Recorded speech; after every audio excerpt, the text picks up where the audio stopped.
বাংলাদেশে অসংখ্য হত্যাকাণ্ড ঘটেছে, অসংখ্য ঘটনা ঘটেছে। এর মধ্যে বড় একটি ঘটনা হলো 10টা অস্ত্রের চালান।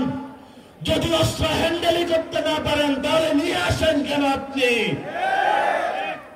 আমাদের দক্ষিণ এশিয়াতে এই অস্ত্র কাহিনীর কারণে বাংলাদেশ সার্বভৌমত্বের হুমকির মধ্যে পড়েছে। অসংখ্য মানুষের জীবন বিপন্ন হয়েছে, পার্শ্ববর্তী আঞ্চলিক সংঘাত বিরাজ করেছে। আমরা দেখতে পেয়েছি বিচারের নামে প্রহসন হয়েছে।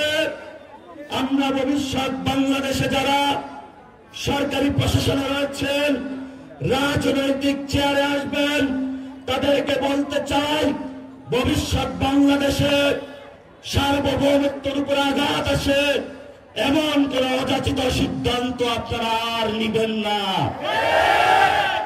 আমি বাবর ভাইকে সম্মান করি, তারা নির্যাতিত নেতা, কিন্তু আপনার ওই কাজ আমি সমর্থন করি না। আপনার এই কাজের কারণে বিএনপি ক্ষমতায় আসতে পারে নাই। হাসিনার মতো একজন খুনি ফ্যাসিস্ট ক্ষমতায় এসেছিল। গত 15 বছরে যারা বিএনপির নেতা কর্মী নির্যাতিত হয়েছিল, আমার ভাইদের উপর রক্ত চালিয়েছিল, গুলি চালিয়েছিল। এর জন্য ইতিহাসের কাঠ গড়ায় আপনিও দায়ী থাকবেন।